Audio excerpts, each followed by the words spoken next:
উনি যখন বাংলার মাটিতে রাজনীতি করব না এই মুচলেকা দিয়ে লন্ডনে পালিয়ে গিয়েছিলেন, আমরা ওনাকে গুপ্ত বলি নাই। উনি যখন লন্ডনের মাটিতে বসে ভিডিও কলে রাজনীতি করেছেন লুকিয়ে থেকে, ওনাকে আমরা গুপ্ত বলি নাই।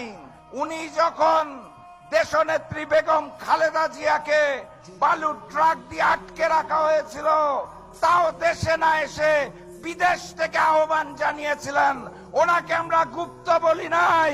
দেশনেত্রী বেগম খালেদা জিয়াকে যখন গ্রেফতার করে তিলে তিলে জেলখানায় অত্যাচার করা হয়েছিল, উনি তাও দেশে আসেন নাই, লুকিয়েছিলেন লন্ডনে, ওনাকে আমরা গুপ্ত বলি নাই। 16 মাস সময় লাগলো ওনার দেশের মাটিতে পা দিতে। উনি লন্ডনে বসে বললেন দেশে আসার সিদ্ধান্ত নাকি ওনার একার না, কার কার সিদ্ধান্তে উনি চলেন, কোথায় কোথায় মুচলেকা দিয়ে নিজ মাতৃভূমিতে নামতে হয় সেটা উনি পরিষ্কার করেন নাই, ওনাকে তো আমরা গুপ্ত বলি নাই। 12 তারিখ যুদ্ধের জন্য প্রস্তুতি নিয়েছেন, যুদ্ধে আমাদের জয় হবে।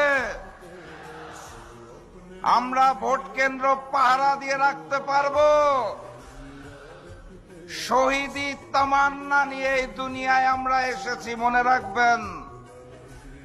5ই আগস্টের যুদ্ধে যেভাবে রক্ত দিয়ে ফ্যাসিস্ট শেখ হাসিনাকে তার মামু বাড়ি দিল্লি পাঠিয়েছিলাম, সেই একইভাবে প্রয়োজনে আবারও শহীদ হব, কিন্তু নতুন করে সৃষ্টি হওয়া 90 জালেমের হাতে আর বাংলাদেশকে দেব না ইনশাআল্লাহ।